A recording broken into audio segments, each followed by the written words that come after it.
Cookery சேனலை பார்த்து யார் வேணாலும் சமையல் பண்ணலாம். ஆனா சுவையான சமையல் பண்றது எப்படி? நான் இதயம் நல்லெண்ணெயில சமையல் பண்றேன். ஆஹா ஓஹோன்னு பாராட்டுறாங்க. நீங்களும் இதயம் நல்லெண்ணெயில சமையல் பண்ணுங்க, பாராட்ட வாங்குங்க. தினம் தோறும் வாங்குவே இதயம் இதயம். சென்னை வண்டலூர் உயிரியல் பூங்காவில் நூற்றுக்கணக்கான விலங்குகள் பார்வைக்கு உள்ளன.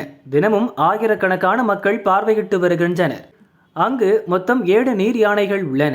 அதில் பிரகிருதி என்ற நீர் யானை குட்டி என்றுள்ளது. குட்டியையும் சேர்த்து தற்போது நீர் யானைகளின் எண்ணிக்கை 8ஆக உயர்ந்துள்ளது.